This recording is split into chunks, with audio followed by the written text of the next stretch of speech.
News नशा, आदत हर खबर की। दोस्तों नमस्कार, मैं हूं विनीता यादव और आज जो खास बात है वो ये है कि किस तरह से राम मंदिर में तमाम वीआईपीज को बुलाया गया। ये सब चर्चा कर रहे हैं कि किस तरह से वीआईपीज आए वहां पर, और ये भी चर्चा कर रहे हैं कि किस तरह से देश के पूरे कैबिनेट के वो तमाम मंत्री जो अलग अलग मंदिरों में जाकर झाड़ू लगा रहे थे, पोछा लगा रहे थे, उनके अरमानों पर सीधे सीधे पोछा लगा दिया गया। यानी कि राम मंदिर की वो ऐतिहासिक तस्वीर से सब गायब हो गए, किसी को वहां पर नहीं बुलाया गया।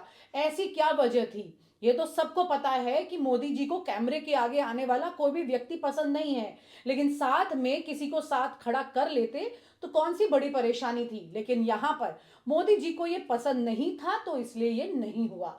खैर, ये तो चलिए एक बात हो गई, क्योंकि प्रधानमंत्री नरेंद्र मोदी को प्राण प्रतिष्ठा करनी थी और वो उन्होंने वहां पर आकर की।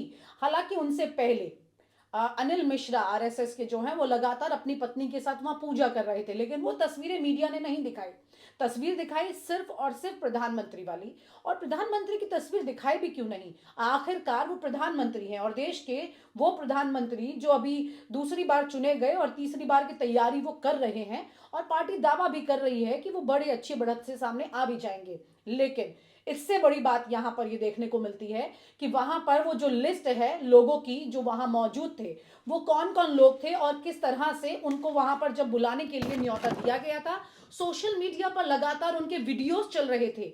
सबने अपने अपने वीडियो को पोस्ट किया था ये कहते हुए कि देखिए भाई, हमें राम मंदिर से न्योता आया है प्राण प्रतिष्ठा में शामिल होने के लिए। ये लोग रतन टाटा, अडानी, अंबानी, अमिताभ बच्चन, सचिन तेंदुलकर, आलिया भट्ट, रणबीर कपूर, आयुष्मान खुराना, कंगना रनौत, अनुपम खेर, चिरंजीवी, सोनू निगम और रजनीकांत, ये तमाम वो चेहरे हैं जो कि सेलिब्रिटी हैं। लेकिन मैं आपको एक बात बता दूं, ये सिर्फ सेलिब्रिटी नहीं है, ये तमाम लोग अरबों खरबों के मालिक हैं। ये वो लोग हैं जो कि देश की सबसे बड़ा हिस्सा, जिनके पास आज की तारीख में पैसे का है। यानी कि अगर आप बात करते हैं अडानी, अंबानी, रतन टाटा की और अमिताभ बच्चन, अक्षय कुमार, ये तमाम ऐसे लोग जो कि भर भर के जीएसटी भी पे करते हैं और देश में कौन सरकार में आगे आने वाला है उसमें एक अच्छी खासी मदद करते हैं। वो सपोर्ट आप समझ सकते हैं कि मैं किस सपोर्ट की बात कर रही हूं। उस सपोर्ट का होना बड़ा जरूरी है। तो ये सिर्फ चेहरे नहीं है, ये इस देश की अच्छी खासी, जिसे कहते हैं जहां पर इनकमिंग और आउटगोइंग का पैसा चल रहा है बड़े स्तर पर, ये वो लोग हैं। आप इनकी जाइए और इनकी प्रॉपर्टी देखिए, कितने करोड़ों के मालिक हैं ये।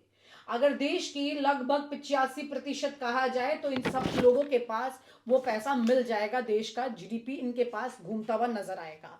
ये तमाम वो लोग हैं, क्योंकि खुद अडानी ही कितना बड़ा हिस्सा कवर करते हैं, ये आप सभी जानते हैं। यहाँ पर इन लोगों को बुलाया गया क्योंकि अब 2024 के इस चुनाव में इन सब की अच्छी खासी बड़ी जरूरत होने वाली है।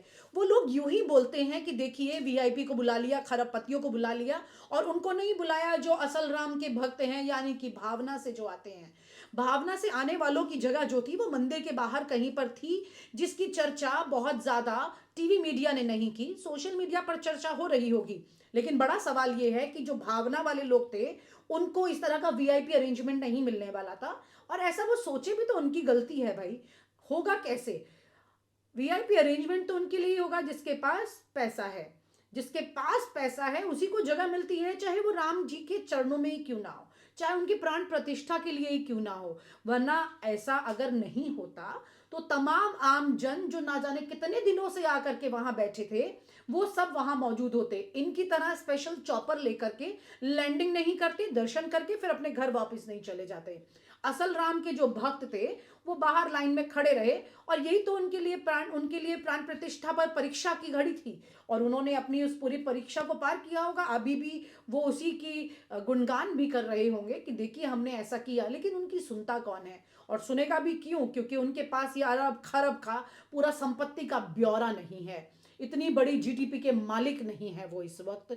लेकिन आपको ये बता दें कि जहां एक तरफ ये तमाम खरबपति पहुंचे हुए थे, वहीं दूसरी तरफ ये तमाम मंत्री वहां से नदारद रहे, जिसकी चर्चा जोरों से हो रही है।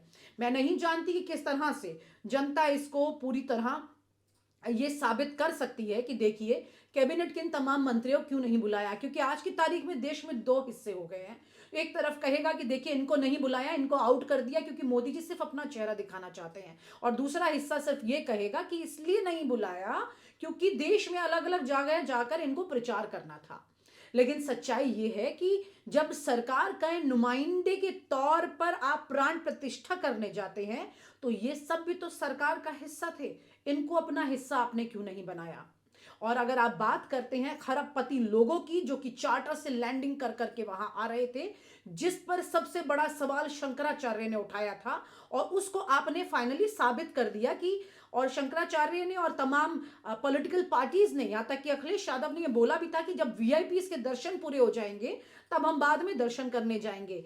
तो वाकई में सवाल ये उठता है, क्या ये राम वीआईपी के राम है या फिर आम इंसान के राम है जो भावनाओं के साथ वहां पर दर्शन करने आते हैं?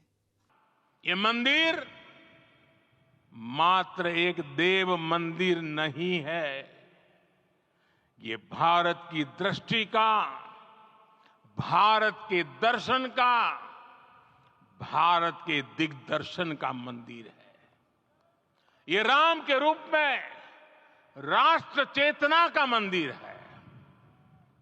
राम भारत की आस्था है, राम भारत का आधार है, राम भारत का विचार है, राम भारत का विधान है, राम भारत की चेतना है, राम भारत का चिंतन है, राम भारत की प्रतिष्ठा है, राम भारत का प्रताप है, राम प्रवाह है, राम प्रभाव है, राम नेति भी है, राम नीति भी है, राम नित्यता भी है, राम निरंतरता भी है, राम विभु है, विशद है, राम व्यापक है, विश्व है, विश्वात्मा है। और इसलिए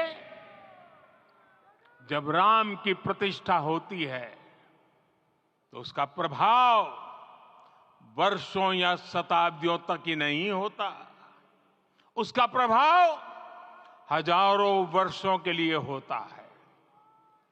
महर्षि वाल्मीकि ने कहा है, राज्यम 10 सहस्त्राणि प्राप्य वर्षाणि राघव, अर्थात राम 10,000 वर्षों के लिए राज्य पर प्रतिष्ठित हुए, यानी हजारों वर्षों के लिए राम राज्य स्थापित हुआ। जब त्रेता में राम आए थे तब हजारों वर्षों के लिए राम राज्य की स्थापना हुई थी। हजारों वर्षों तक राम विश्व पथ प्रदर्शन करते रहे थे। और इसलिए मेरे प्यारे देशवासियों, आज अयोध्या भूमि हम सभी से, प्रत्येक राम भक्त से, प्रत्येक भारतीय से कुछ सवाल कर रही है। श्री राम का भव्य मंदिर तो बन गया, अब आगे क्या? सदियों का इंतजार तो खत्म हो गया, अब आगे क्या?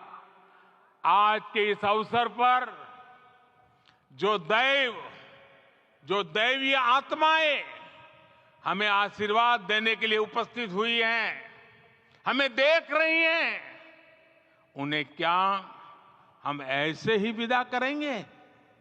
नहीं, कदापि नहीं।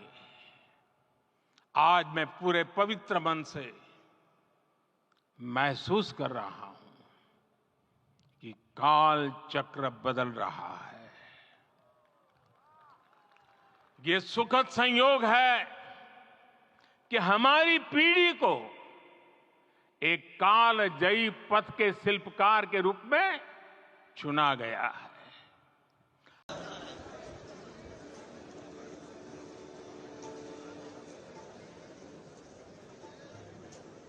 इस अवसर पर भारत से लगभग सभी प्रांतों से अधिक जनपदों से 150 से भी अधिक उपासना पद्धति गुरु परंपराओं से जुड़े हुए संत महापुरुष आज यहां उपस्थित हैं। भारत की तमाम विधाएं हैं।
और आप हमसे जुड़े रहने के लिए सब्सक्राइब करें YouTube पर, फॉलो करें Twitter पर और लाइक करें Facebook पर। और ज्यादा जानकारी के लिए आपको टाइप करना होगा सिर्फ न्यूज़ नशा।